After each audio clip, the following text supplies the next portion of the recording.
Well, for more on this, I'm joined by Latin America specialist Daniel Lansberg Rodriguez, who joins us from Chicago. Hello, thank you very much for being with us on France 24. How significant a defeat is this turnaround from Maduro and his allies? Thank you for having me on the show. I would actually say that it's not as much of a defeat as it seems. Here's the situation in Venezuela. You have a constitution that's 15 years old, has very little precedent, and as a result, you've seen separation of powers for the first time over the last year. That gives the Supreme Court an incredible amount of power because it is deciding issues having to do with separation of powers as if for the first time. The Supreme Court has essentially been backing the executive since the opposition first took power in the legislature in December of 2015.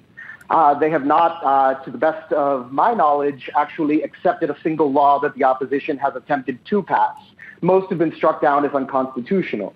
So while we're seeing this suspension, which is not unprecedented in Latin America, it's not I wouldn't say it's common, but unfortunately, Latin America's history has lots of situations where a Congress has been disbanded.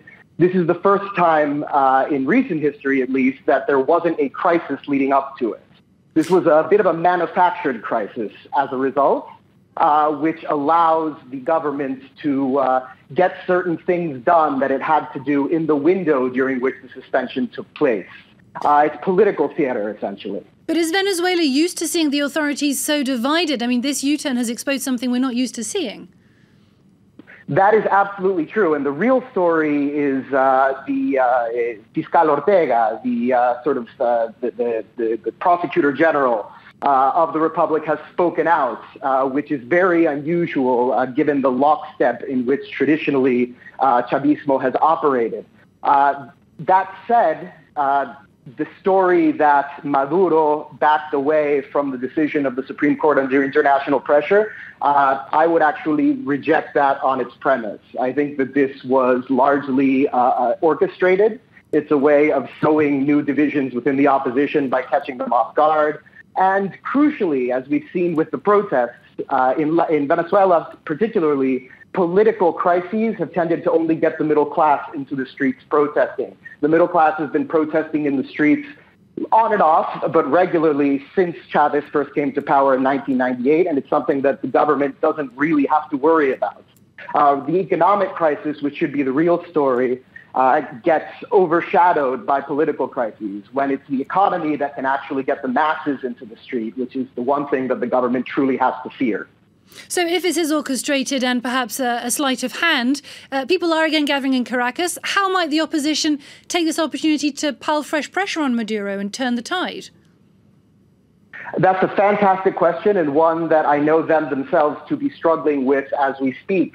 The issue with the opposition is that it lacks unity. It lacks much in the way of coherence. The most popular leader, in as much as the polls are concerned, Leopoldo López, has spent the last 2 years in jail.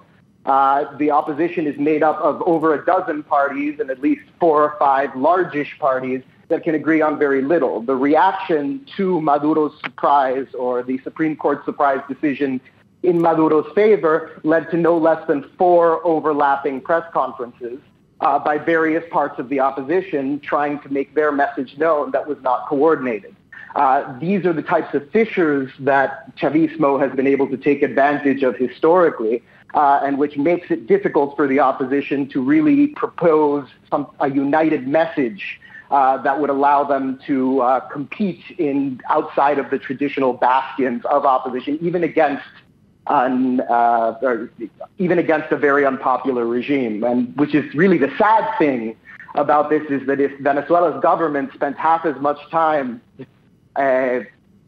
governing and actually focusing on policy as they do in setting traps for the opposition, Venezuela would be a much more successful country. And if the opposition spent more time setting a message and unifying as they do falling into those traps, Chavismo would have fallen several years ago. So this is a continuation. And honestly, anybody who was caught off guard by this move by the Supreme Court hasn't really been paying attention. It's part of a much larger narrative. Daniel Lansberg Rodriguez, thank you very much for your analysis.